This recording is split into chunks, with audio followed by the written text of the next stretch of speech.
Welcome to Men Unfiltered, a podcast that looks at men today, addressing what's changed, what needs to be restored, and modeling the God-ordained role of man himself.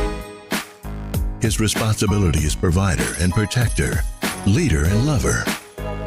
This show sets out to destroy the current narrative that has an apparent mission to emasculate men and purposefully restore them in an empowered position by addressing accountability for their own health, money stewardship, and commitment to leaving a legacy. Unashamedly, here are Men Unfiltered.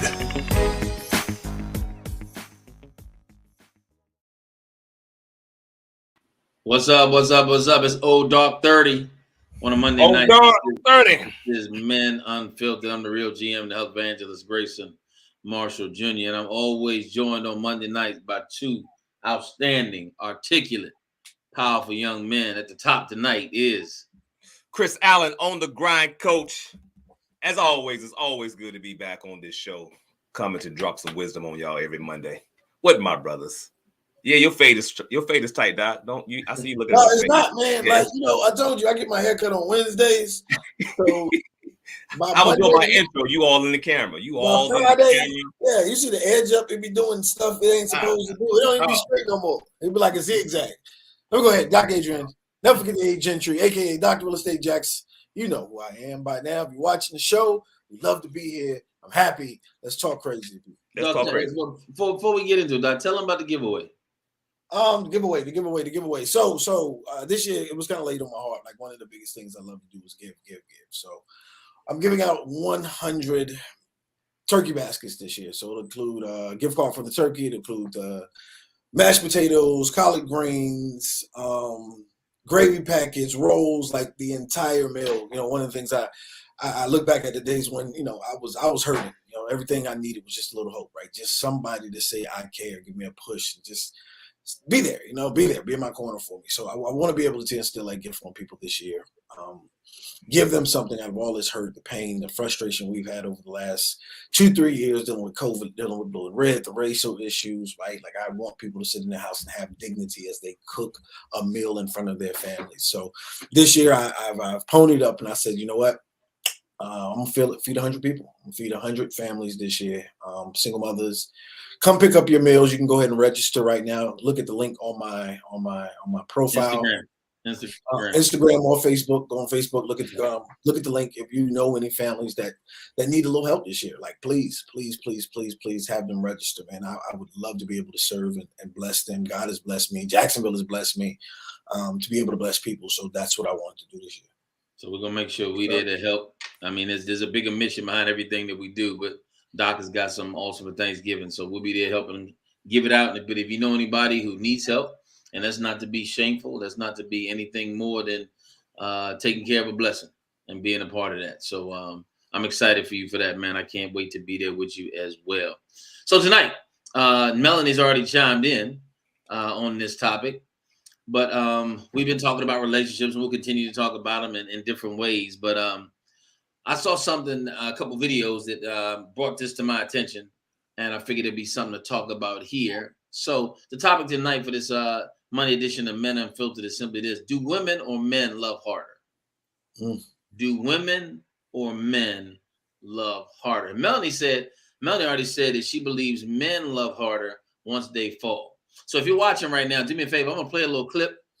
But if you're watching right now, do me a favor. Let me know which one you think, or let us know which one you think loves harder, men or women. Let's peep this out.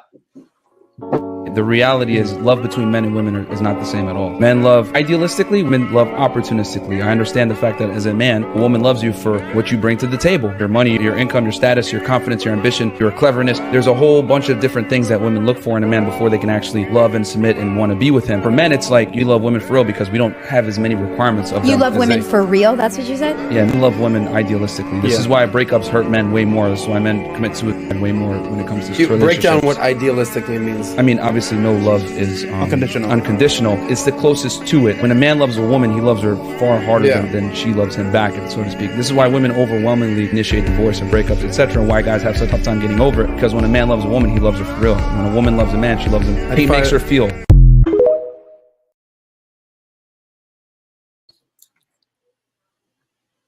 Hearing that, there's a couple of things in there I don't agree with, but there's a few things I do. According to him, men love harder. Now, Melanie said that men love harder after they fall. Shawana said that video was garbage. I don't really good. That's why we're here.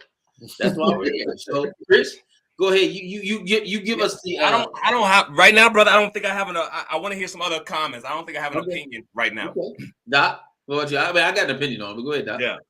First of all, I've never loved the concept. I've never liked the concept of loving harder. I've never really understand. It sounded good when it played out in Thin Line Between Love and Hate. I love hard, but to me, it's just one of those. It's one of those words that it's one of those phrases that people use that sounds good to me. Right. Yeah.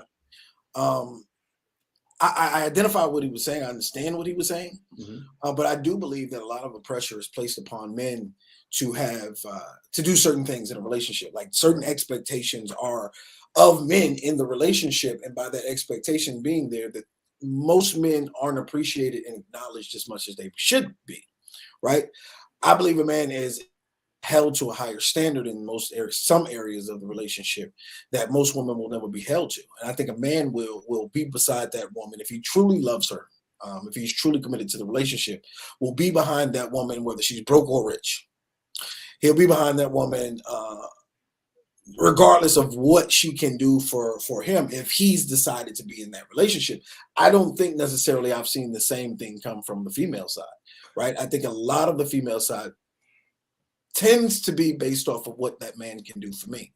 And I'm not saying all women, right? I'm saying that a lot of women do have that approach, right? How much money does he bring to the table? He ain't the money man, then it's a problem, right? If he's not working this type of job, if he's not being able to provide all of these things that I expect of a man before the relationship, then it becomes a problem. You know, I mean, go ahead, Chris. Let me chime in. I think when I hear it, I agree with the differences in how we treat each other in the relationship, men idealistic and women talking about the other stuff. I agree with that, but I don't know for sure if it quantifies love or not. I think that's the piece that I'm actually having a hard time with. Does those two totally different perspectives on how we interact in the relationship, does that quantify who is falling harder in the relationship?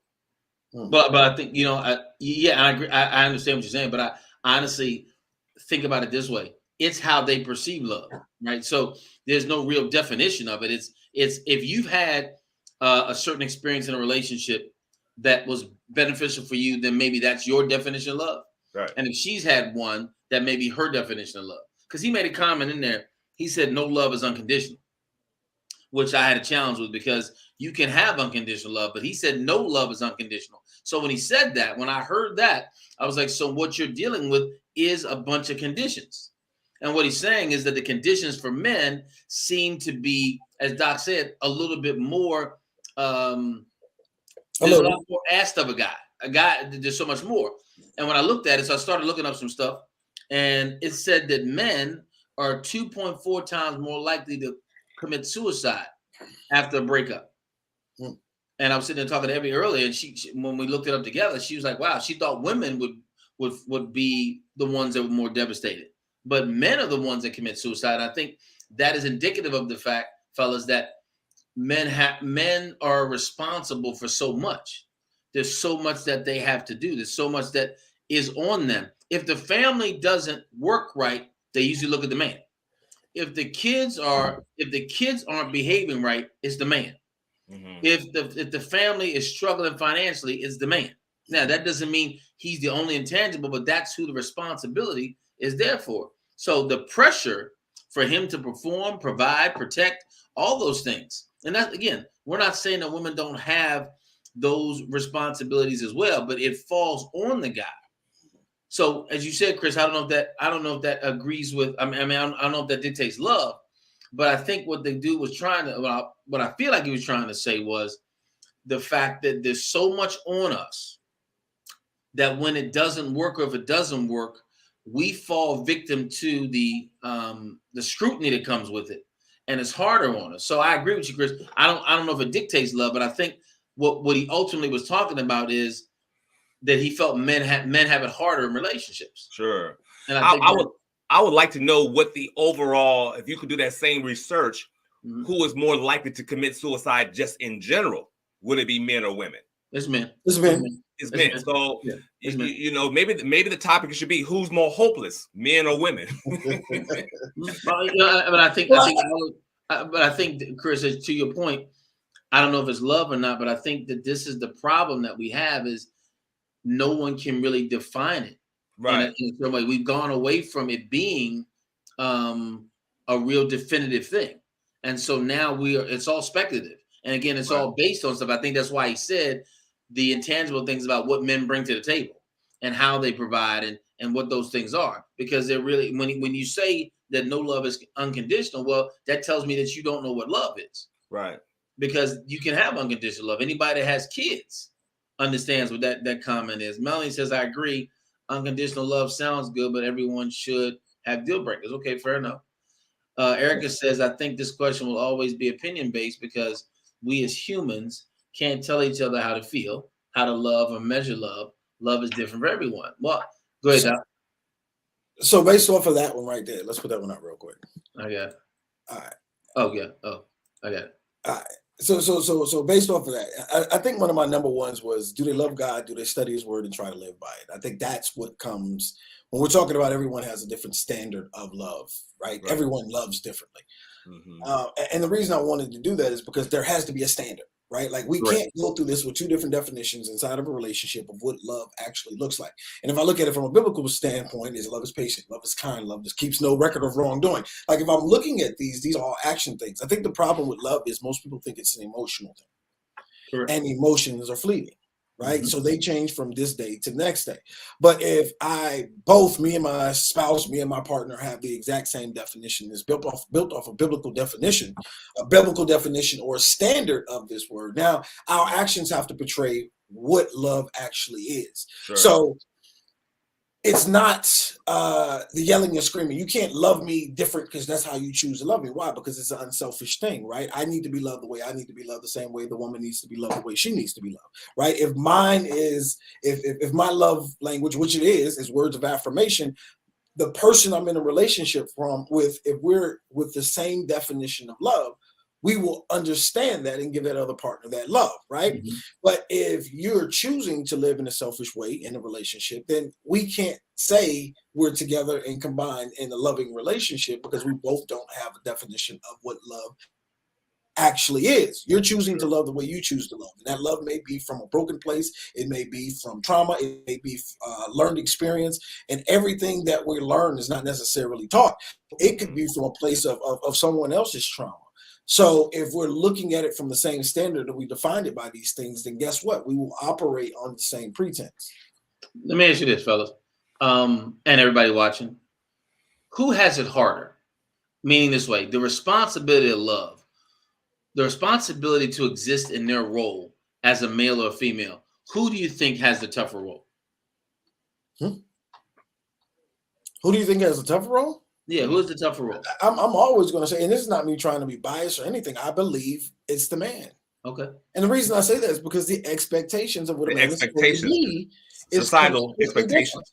Right. Yeah. So every failure, if you're a man and you really want to walk this thing out as a good man in a relationship, right? Every failure that goes on in that relationship, you're going to hold on your shoulders. No question. Right. So if it's about bills, if it's about building, I remember being with my ex-wife, and one of the things she said, and I'll tell you then, I did not know what manhood was. I was trying to work this thing out. She would say she wanted a new car. The only thing I could think about is getting her a new car, right? Like, so I would work my fingers to the bone because she said she wanted a new car. Well, she really wanted attention too. But I didn't know that. But now, you know what I'm saying? So now I have to juggle, okay, what are these wants that my wife wants in this relationship? She says she wants a bigger house. That's going to be in the back of my head. Now I have to work a certain amount of time. Right. Then I have to give time to her in this relationship. Right. So every part of it, to me, all day, a man holds more pressure in a relationship than a woman. Check this out.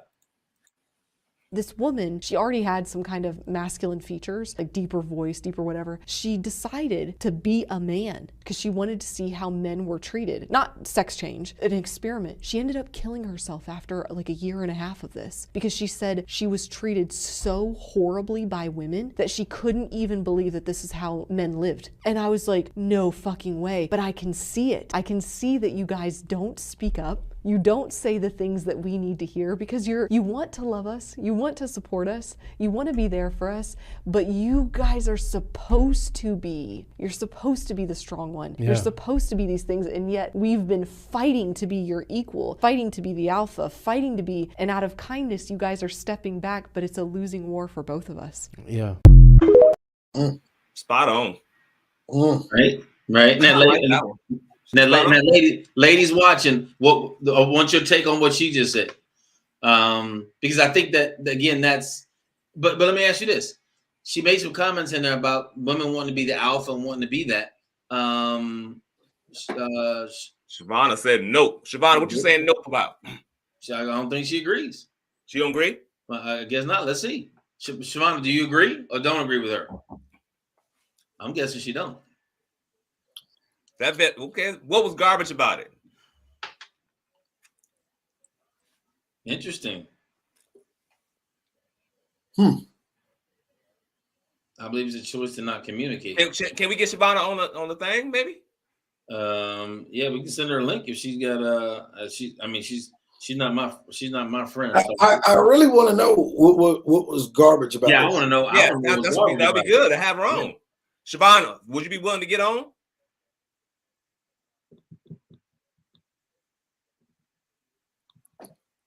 Somebody said they agree with her.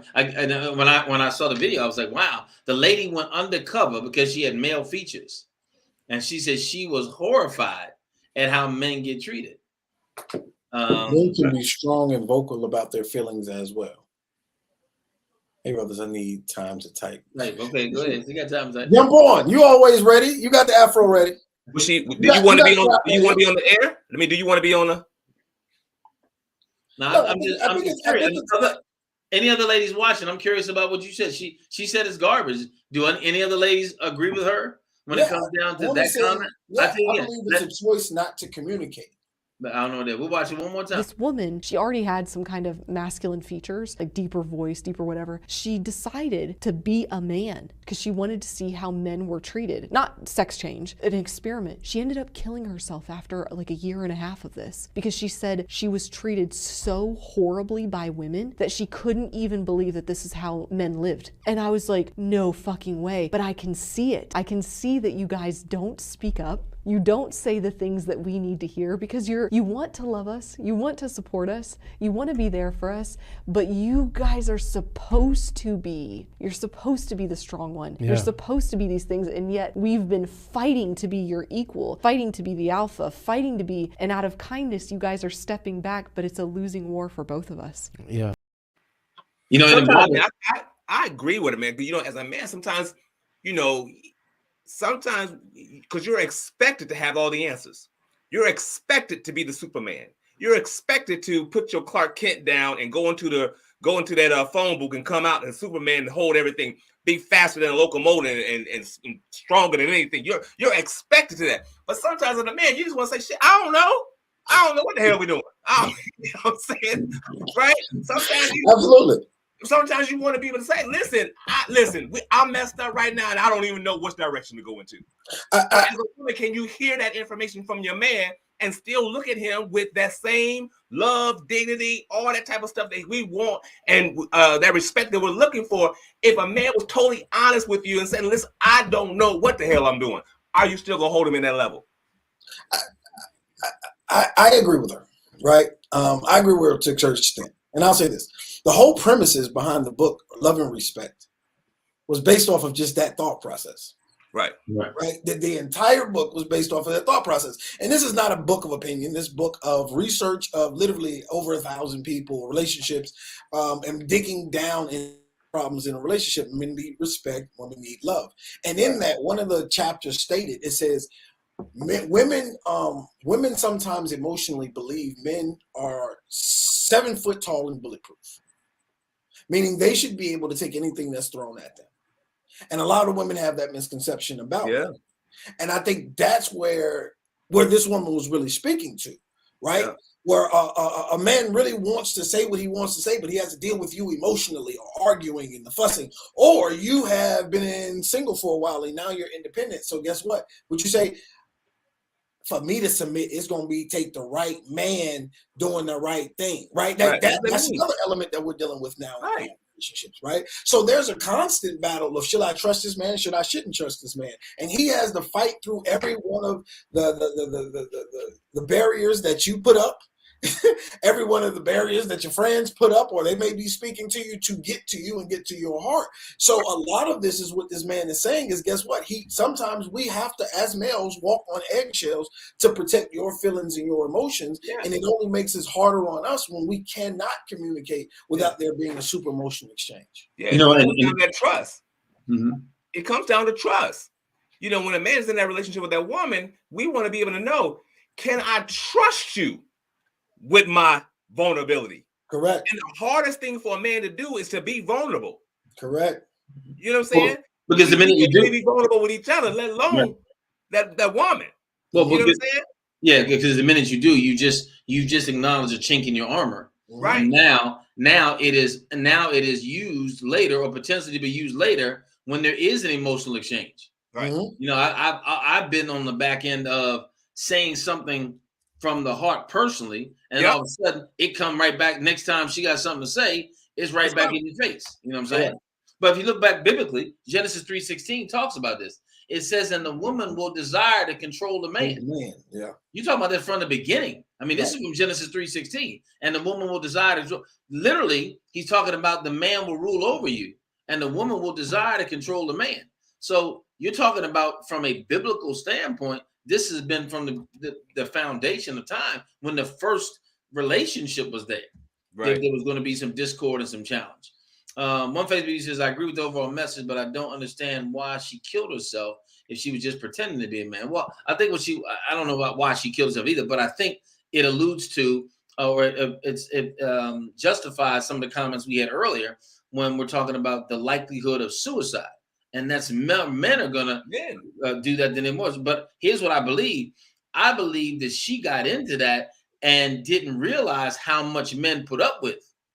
I mean, how much we literally, honestly, there have been times where you sit and look at yourself like, wait a minute, because you're trying to make sense of all the effort you're making. You make sense of all the over you're doing. You're trying to make sense of all this, and it's still not appreciated.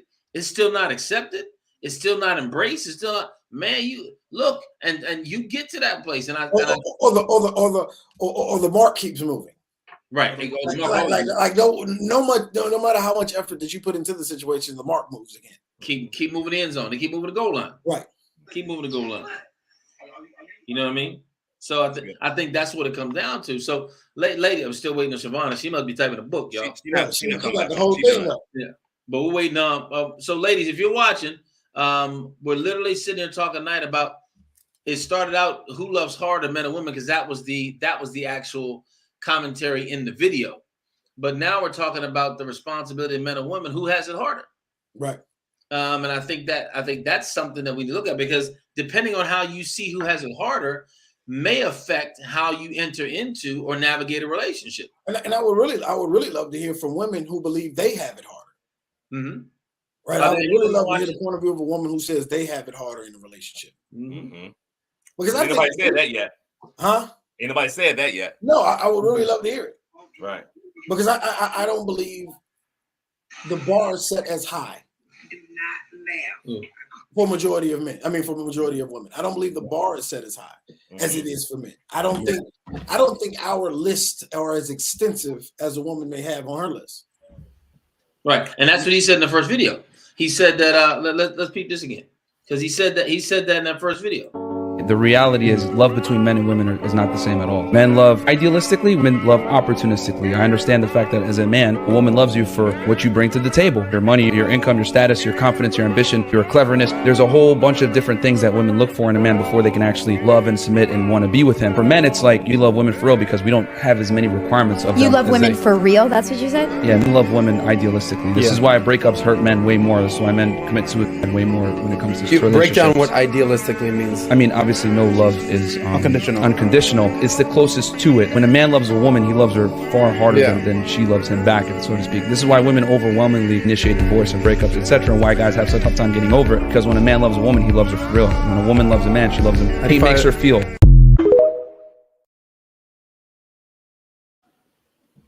I said, going back and looking at it a second time, based on what we're saying, I mean, like I said, there's a lot of the stuff that he's saying in there that I believe to be really true. I can't say that that's garbage. Yeah, we've been talking about that over the last couple of weeks as far as the opportunity. Women will date a man based upon what he got. We see that all over. He got 6-figure income. He got a nice paying job. He's a ball player. He's a rapper. He got the bag. It's opportunity. He don't have to have nothing else going on. But if he got that doggone bag, it's an opportunity. That bag that's going to allow her to go out and get a Gucci bag, go put her in a nicer car, in a nicer home, a nicer apartment. She with it. Ms. Jones, could you explain that? I believe men love harder, but women have harder in relationships. I really would love to understand what that means. Yeah. And I can say for me, I'm when I tell you I am not the guy to fall in love. Like, I'm not the guy who fall in love easy. Point blank, period. Like, I'm not that guy that's going to go around, throw that word around. Even in those days when, I was starting, right? Like, I didn't even believe in telling a woman I love you to get in the pants, right? I didn't believe in utilizing those words if I did not mean it. And I believe in my life, I've probably said it 3 times in an intimate capacity to a woman and actually meant it. Not 3 times in my life, but to 3 women in my life, I could honestly say that I've used that word. But when I was in that relationship, I was in that relationship, right? It wasn't even moving left. It wasn't moving right. I'll go through a lot of bull jiggity that maybe I shouldn't have gone through. I stayed too long in some of those relationships.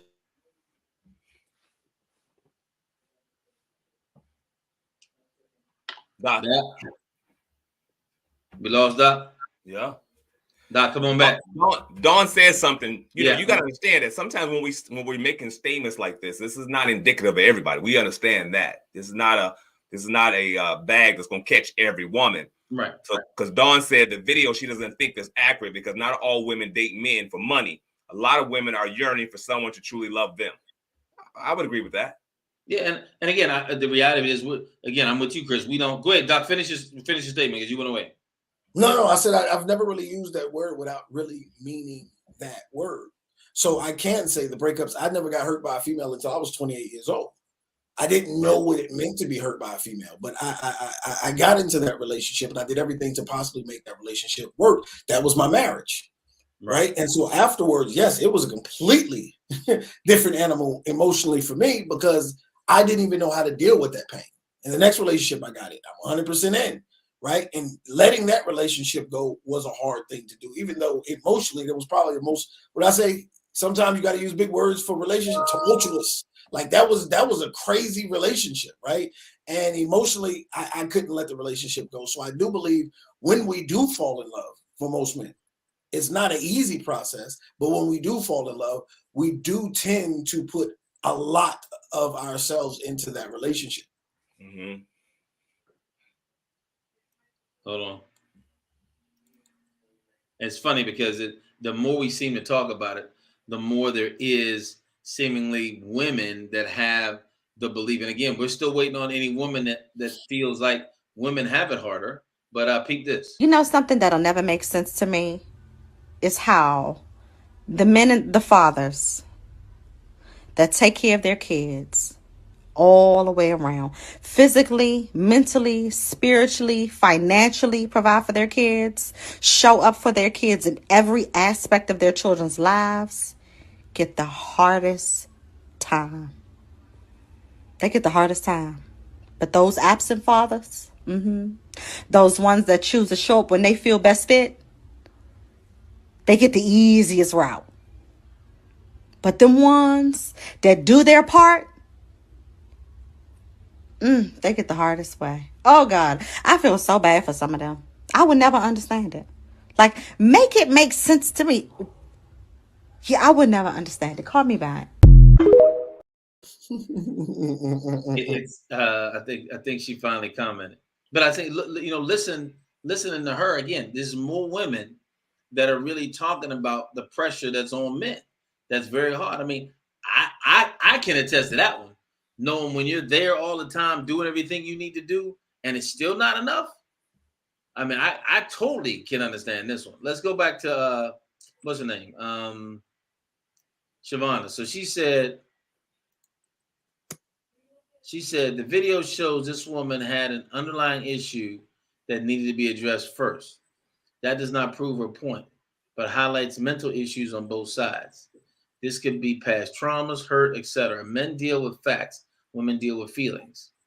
Where it combines in a marriage is going back to the principle of marriage, not shacking, not dating, not unofficially engaged for 10 plus years.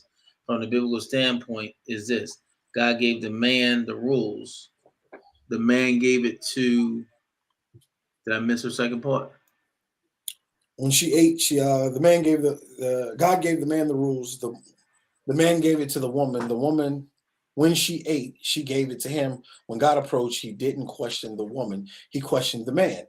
The man passed the blame over to the woman. The woman passed it over to the serpent. This is where the blame game comes in. We see this in marriage all the time. The responsibility, according to the word, is the man is to love the wife as Christ loved the church. The wife is to honor and respect the man.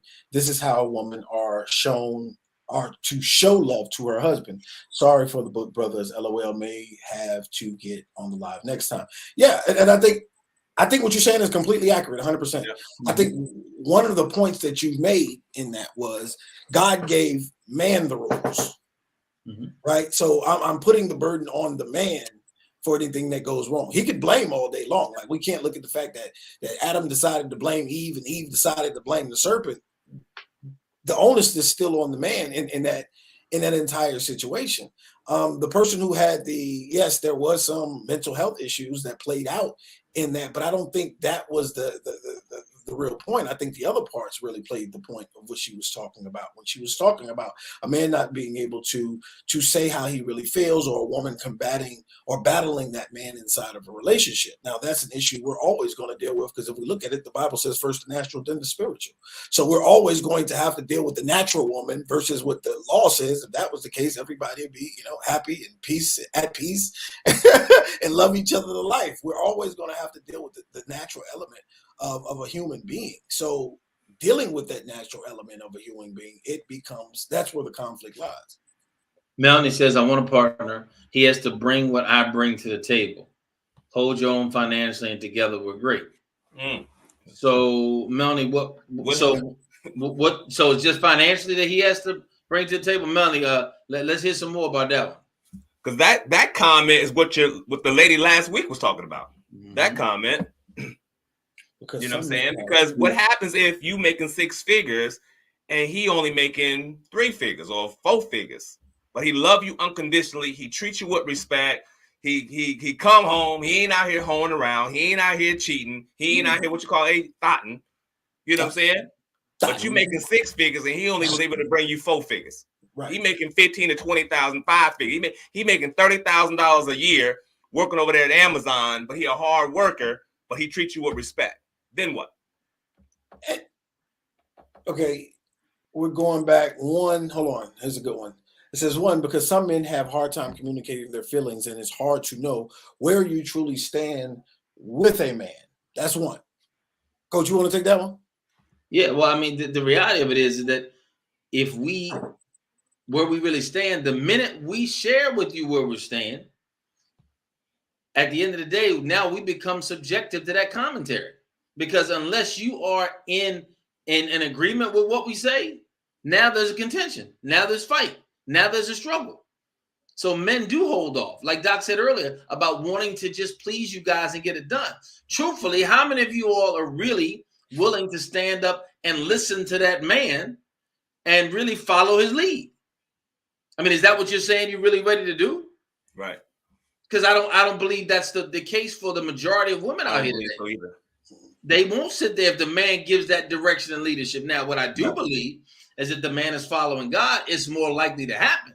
But even in those situations, because let's look at it realistically. But not that. Hold on, hold on. But you made it. If a man is following God, then you made. But it's not just the man who got to be following. No. That woman got to be following too. She got to be lined up as well to be able to allow the man to lead. Because it can't just be the man. Because we've seen that too. There's been plenty of brothers out here trying to go to church, and the wife ain't doing her thing. Right. He's not leading that house. Y'all, they both got to be in that word, understanding that at the end of the day, this Bible or whatever religion you're gonna fall up under, that's the standard. This is the standard. That's the standard, right? But according to these folks, there is no standard anymore because there's no unconditional love. So there is no standard. I think that's what Doc was talking about earlier, Chris. When there is no standard, now it all becomes subjective. Mm-hmm. And for us as men, how do we know how you are if we can't abide by the standard? If I know what the standard is and I go meet you, then the reality of it is you understand the standard too, because this is the way we do it. But if the standards change and you have a different perspective of it, how am I going to know if I'm coming at it one way, but that's not your standard? How do I know what the standard is? Right. You may have come out of a family where the mother argued the father down. Right. I don't know that. So that maybe that's what you think love is. Maybe that's what you think that is, especially if they've continued to live together and be married. Right. If the marriage communication over the 40 years that you witnessed was contentious, arguing at each other, like Archie and Edith Bunker type jump. You know what I mean? If that was what you saw every day, then you think that's where it's supposed to be. So the man says something to you, or I gotta say something back. Well, wait a minute, but that's not the real standard. But if that's your standard, now I've got to deal with that, or truthfully understand. Wait a second, hold on. You know what I mean? Right. I think Dawn summed it up. I'm 100% able to. Let's see. I'm 100% able to submit to the following lead as long as it doesn't interfere with taking my independence. Doesn't interfere.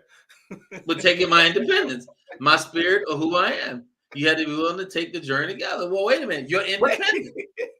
it's your independence. Hold on a second. I got video for that one too. Hold on. She said you got to be willing to take the journey together. She said, as long as that thing don't interfere with what I'm trying to do, then we good. Then we good. I mean, I think that's what makes it tough for us because we don't know what that looks like. So here you are, Dawn. You're saying that you're willing to submit, which you probably are. But in the same concept, as long as you don't mess with my independence, I'm not submitting. Totally different diabolical. Listen, we can't be 100% trying to follow God and talking about, but as long as you don't interfere with our independence. Right. In a relationship, you're supposed to be interdependent. Y'all are supposed to be connected. And I think that's what most people struggle with in a relationship. I want to be able to do my own thing and be in a relationship as well.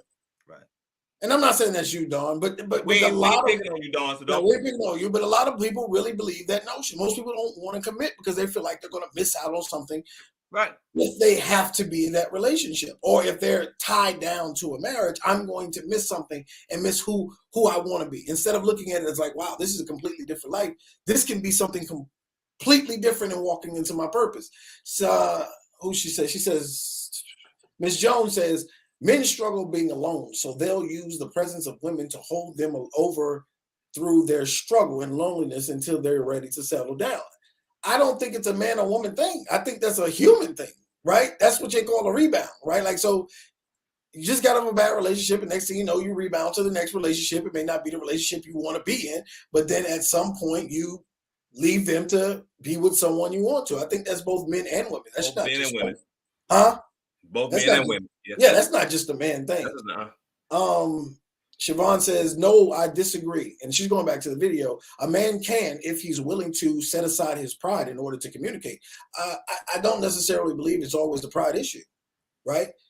If I've been burnt by a fire 3 or 4 times when I touch the stove, I'm going to eventually stop touching the stove. Absolutely. And I think many times men have gone through other relationships that he has expressed certain things or tried to speak to a woman in a certain way, and it's come back to him completely different than he thought it was. Or you as the woman have he's tried to say things and it became a combative situation. So it's not always pride, and especially as a man, most of us haven't been learned to communicate our emotions in the first place. So it has to be a safe space for a man to be able to communicate with you and be 100% vulnerable.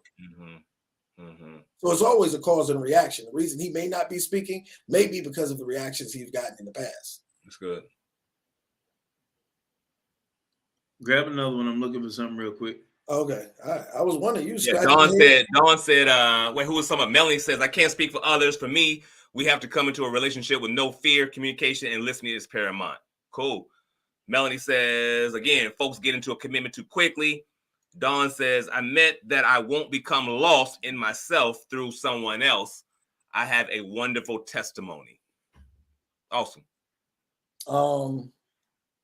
I just seen something. What did she say? Dawn, I meant no. Melanie. Then why connect? Do you see that one? I don't see who's writing it. I saw one of why. Ms. Jones, then why connect with them? If they are not meeting your standard of a mate, then why be with them? That's 100% correct. And I think that's the biggest problem that we have now is everybody jumping into a relationship because they feel lonely. Their clock is ticking. They're operating off of straight emotions, the endorphins that they're feeling when they first meet this person. And that's why I always advocate for dating, not dating, but entering into a friendship first and really understanding the individual that you're dealing with before you jump into a relationship. Most people get into the relationship based off of the fuzzy feelings, and then it becomes a problem. You talked, Adrian, you talked about jumping into a friendship first. Let me ask you a question. Do you feel that friendship can have benefits inside of that friendship? Because that's going to be an issue as well, because now you have the soul tie, that emotional connection that's going to be connected to that friendship. What's your opinion on that? No, we all grown. So the reality is everything has to be expressed up front. One, I don't say, hey, let's go into a friendship and let's have sex. Like that. Okay. Come on now. Like, you need to understand the real person that you're dealing with, right? Okay. The person that how do they react when they're angry? How do they respond when they're happy, right? Do they take care of their business on their own? Or are we always calling you to come take care of their business? Like, I think these are things you get in a friendship, because a friendship, you're more open to the person you're in a friendship with. When you're going into a relationship or you're in that dating phase, you're in job interview mode. Most people are in job interview mode. They're sending their representative to speak for them. That's why I say, why are you going out saying, okay, let's go on a date? So you're already going there with an expectation of what this person should be instead of truly learning who this person is. You're going in to the date with this thought process of, if it's good, I could possibly move forward into this relationship. So you're having fuzzy feelings, you're having these butterflies, you're having fantasies about what it could be, or you're thinking about sleeping with the person. So you have so many expectations walking in before you even learn who the individual was. Why play that game? Right. So Dawn mentioned independence, right? Keep this up. Why is black women one separate entity and black men are another separate entity? That's not how it's supposed to be. That's not how any other race operates, but we're the only ones who operate like that and think it's functional. You feel me? I've said it before. Why do we get the label of strong, independent black woman? We don't hear that from nobody else. I've never heard strong, independent white woman, strong, independent Asian woman, strong, independent Latino woman, strong, independent Indian woman. I ain't never heard none of that. But we pride ourselves to being strong, independent black women, as if independence is something that we should strive for as a people. Independence is death. Everybody needs somebody. And the reason why we're struggling in our households and our communities is because we think that there's something good about being independent. Black women need black men, and black men need black women. I mean, now I need to end where it is, and that's up to Jetty, because I got a white woman and she's wonderful. So I'm good. But here she goes, though. She talked about the independence being a real challenge, in the fact that why is that what we're after? Why are we going after that? Yet we see that as residue in where we are. We see that where it is regardless, right? Y'all thoughts on that? My thoughts is, to be transparent, I think that's a systematic way of breaking down that black family unity, I guess, because even when it comes to black women making more than black men, that was something that was put in place to sabotage that union. Even back in the day when they told the woman, hey, I'll give you food stamps, but as long as when you remove the black male out of that home. So I think that's all a psychological movement that they're buying into, because the reality is black women are on the rise, and we talked about it on the last couple of shows. That's their mindset. Like, why I need you? Why I need you? They making the same amount of money or more, right? They can go and get kids.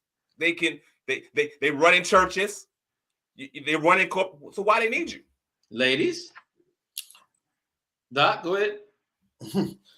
No, and you know me, I'm always one that likes to take the black and the black off of things, right? Like I just want to look at it. And again, I was going to preface that before that, but I want to go ahead and let it play, and then we can come back and address it afterwards. No, I think it speaks to the division, right? I think it speaks to the narrative of division between men and women, period, right?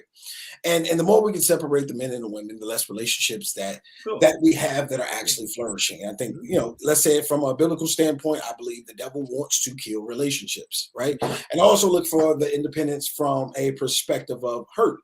So if I'm dependent of men, no one can hurt me. If I'm dependent of women, no one can hurt me. So we take on this independent role. And that for some reason, we've been taught to be this way. If I look at the Jewish community, and I'm not, like I said, I'm trying to take the race out of it. But you ain't going to be able to take it out of this. No. And I'm just making examples. I'm making examples. Well, and if we look at the Jewish community, they're taught to be interdependent. They're taught to build relationships with inside of their people, right? So everything that they're doing, they're building from that perspective. Absolutely. I think we have not learned how to build from that perspective. If we want to build something, it's going to be together.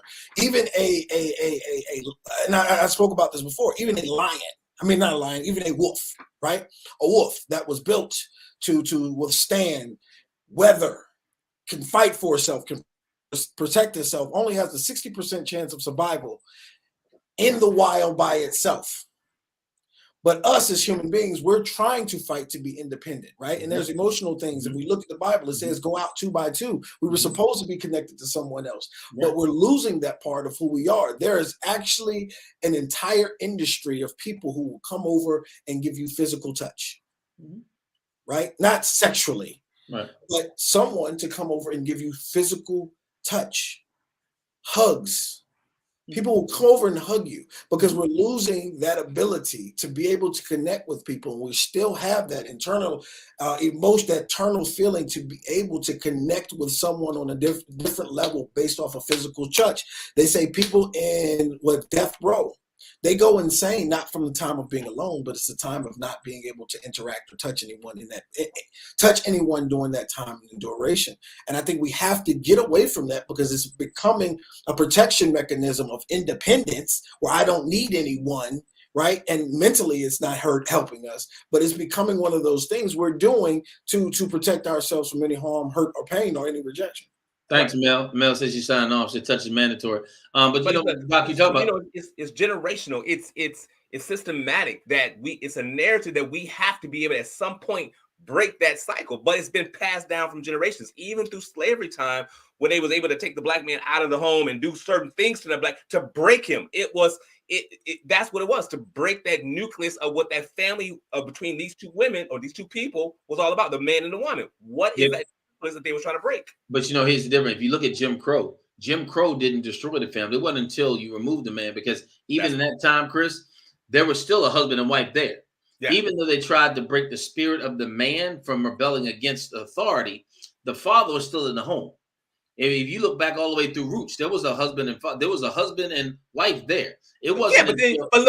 But even in there though, they was able to take the black man out, even through rules or whatever. They were still able to take him out and still go do whatever they want to do with that woman. No, I get that, but she didn't have no. And to keep the peace, she did certain things. Right, but the point was they were still there. Yes. When you came home at night, both of them were still there, regardless of what they had to encounter outside of that. When they came into the house structure, there was a man and a woman there. When 1964 hit and all of this came down with welfare and food stamps, you had to that time they removed the man. He couldn't even be at the home. So when they came back home, he wasn't there. So when we look at you talking about the removal, I think I know what you're saying. You're reducing the man, but in 64 they removed him completely out, completely gone, and he was on. And that's the way. Now this is the way we create this whole dependence on, number one, government and then self. When it came down to it, that's why when I heard her say that, I thought it was interesting that she said she's never heard that from another race saying that I'm a strong Asian or you don't see it in no other race. I'm a strong Asian woman. You don't see that. I'm a strong Latino woman. So now Daniela say that. Say that. So okay, it said, what did Miss Jones say? Black women becoming strong and independent goes way too far back. It's systematic. Yeah, it's systemic. Yeah, systematic. That's right. Yeah. Dawn dropped this one on us. Question for men and women: can you make a relationship work without sex? It's an emotional connection. And do you truly know? Wait a minute, where to go? And do you truly know there are many things that contribute to intimacy without sex? We could probably have that for its own show, right? Oh yeah, we can do that one all day long. Yeah, we'll keep that for a show. Let's not go there. Let's keep that one for a show. And what does this Facebook person say? But so many men don't realize that, and I feel like Black women don't get any grace. Black men not at all. Weaponize their strong, independent narrative against Black women as a means to not love us through that. Wait. Break that down, Facebook user. It's Jones. It's Jones. Mine just says Facebook user. Yeah, I know. Mine says on the screen. Oh, okay. Narrative against Black men as a means to not love us through that. Through what? I know we gotta hear that. Obviously, Don says obviously I'm white, so I cannot speak to to connect much at that topic. But what I do know is that Black men and women definitely need to heal. Absolutely. Dawn, as a white woman, do you go around saying you're a strong white woman? Do you? I'm a strong, independent white woman. Is that a narrative that you want to put? Do you feel the need to say that I'm a strong, independent white woman? And I'm a true believer. I'm a true believer. No, I get it. No, I get what you're saying, but I guess I'm a true believer in a king doesn't have to say he's a king. Correct. I'm with you. Right. A dog doesn't have to announce a dog is coming into the room. Right. I think it's an insecurity that makes us scream that, and I don't know if it's something that we truly believe. Fact. Or that we want to announce it to the world, right? And I find that really hard. And I said that's why I take the whole narrative of Black off the table, right? Because I hate, and I tell people this all the time. If you don't know me, I run a Facebook group, and it's dealing with food. And the same people that put hashtag support Black business are the same people that tear Black business down. Right. So to me, it's almost like I don't. Yeah. Why do we feel the need that we have to say that? Why do we feel the need to say that I'm a Black-owned business? Here's why, Chris. Because, and it's just like Doc said, there's still a stigma and there's still a pain of the inability for our businesses, quote unquote, to flourish or be recognized. They feel like the system in and of itself, which in its totality does hinder some of the progress, not all of it, but I think that's important. I think, as Doc said, there's a level of equality that's desired, and what we're asking is the world to create the equality instead of us doing it ourselves. So we have to lead with this, and I think people lead with it, Chris, because if it doesn't work, now that becomes my reasoning for it not working. Correct. I mean, if we want equality, wouldn't we want to just, if we're just truly talking about equality in business, wouldn't you just want folk to know that I'm a business owner as opposed to I'm a Black business owner? Well, I think Doc, when you're talking about when we look at the Jewish people in themselves, we don't tend to seem to want to or have the desire to support those businesses. Right. Whereas it's ingrained in them to do that. It is their rule. It is their standard. It is their standard to do. We have not had that standard, so we had to go shop everywhere else. Right. So if you actually had that standard and this is what you did, I think it would change the dollar dispensation in the world. Mm-hmm. But we don't.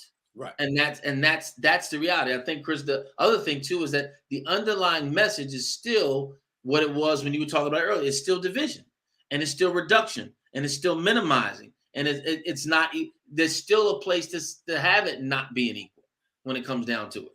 Mm-hmm. That's the unfortunate part about it. But I agree with Doc, and I've said this before. I said this during all the rest of it. that when you put an adjective in front of the noun, the adjective supersedes and takes precedent, no matter what. Right. I don't care what it is. And I think that's the challenge that comes with everyday social interaction, because it is the way we socially talk and we socially identify with stuff. That's the leader, as opposed to the other side of it when we look at the people for who they are and not the color of their skin. Because I think I'm always trying to be inclusive, or I'm always trying to feel, I look at a narrative to see how would I feel if it was flipped. Like if I seen a white person put a business out there that says I'm a white-owned business, we'll burn it down. I'm gonna feel some type of way. We'll burn it down. We'll burn it down. If I see the, you know what I'm saying? Because like it'll be the most racist. It will be a racist thing. We will have the news over there. We will be Facebook boycotting. We will do all that. So why do we put ourselves in the same position that if the tables will turn, we will feel some type of way? And I've said it before too, Chris. The Bible doesn't talk about equality. The Bible talks about equity. And I'll tell you about the parable of the sower. The parable of the sower says that he sowed seed, and some went on stony ground. Some fell by the wayside. Some fell on the hard ground. He said, but then some fell on good ground. Right. Now, even if we look at everything that fell on good ground, it says that the seed that fell on good ground, some produced 30, some produced 60, and some produced 100. Meaning when everything was completely equal, the ground was good, some people still only produced 30, some produced 60, and some produced 100. So when everything is completely the way it's supposed to be, everything is up. There's still somebody's out. Someone's going to outproduce somebody. That's reality. So equality is something that is just not going to be. And we're sitting here fighting for equality, and that's not ever going to happen. When you look at equality in math, 5 equals 5, right?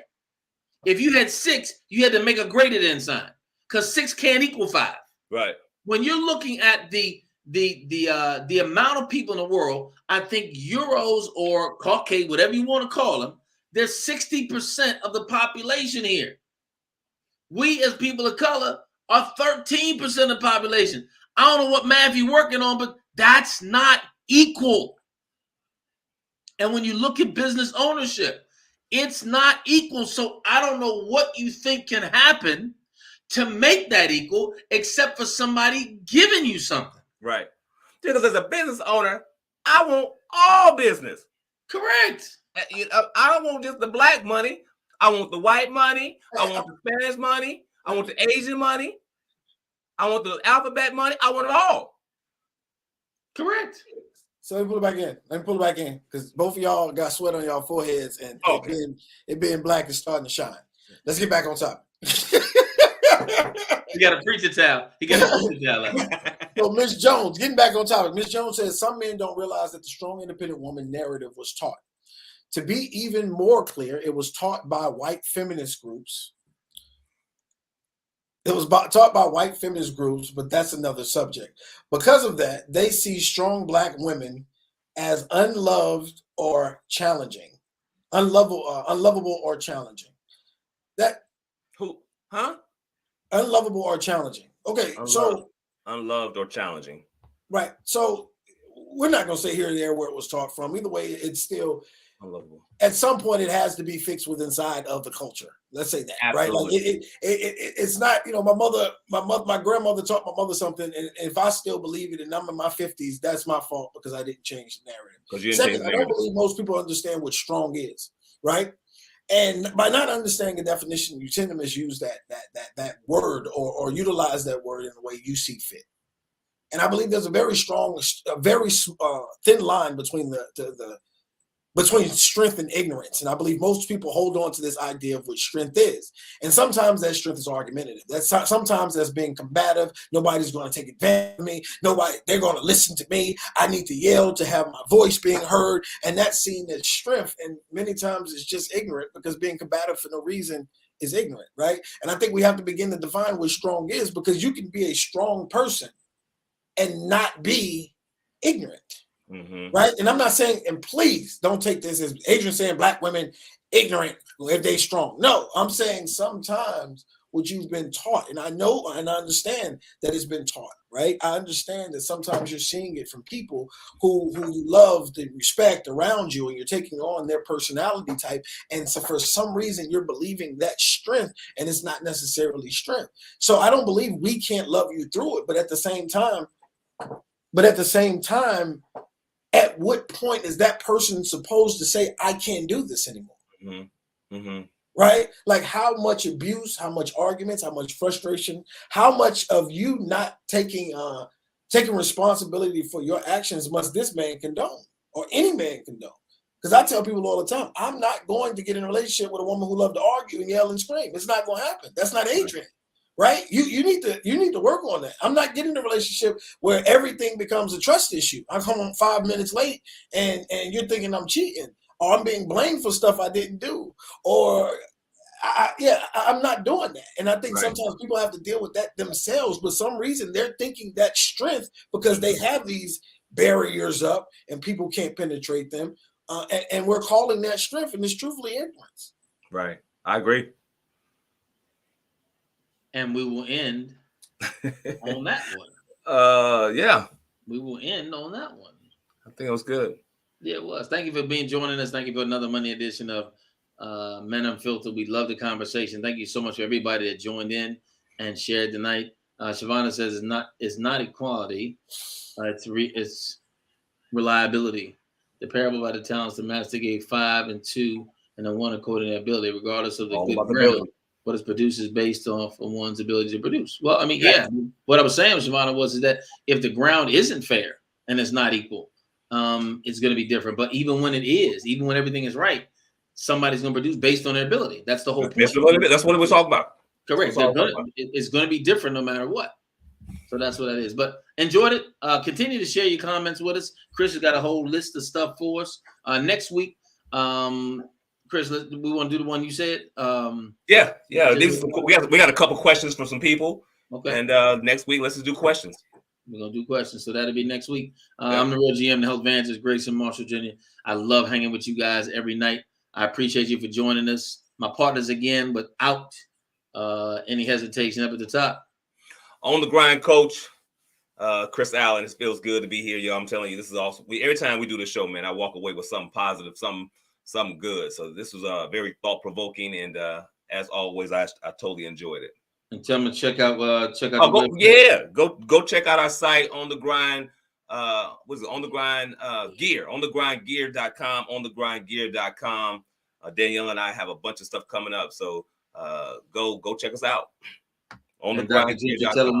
Doc, tell them one more time about what you got working for Thanksgiving. Dr. Adrian A. Gentry, never forget the Dr. Real Estate Jack. Hey, no, if all seriousness, this year I pledged to feed 100 families, right? So everything in the meal from the turkey. Actually, we had to give out gift cards for turkey.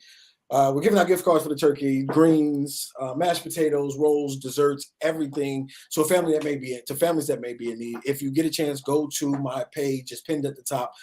Send it out to people who may be in need. I really want to be able to help 100 families this year, provide them with bills. Something that God put on my heart. I want to grow this thing out. So please, if anyone in the Jacksonville area, we'll have it set up at a location where they can come pick up their entire Thanksgiving baskets. And I just want to share. Just want to share, man. So share it. Anybody needs anything, please, please, please reach out. We appreciate y'all. Thank you so much. Have a good night. We'll see you next week. God bless. Peace. Peace.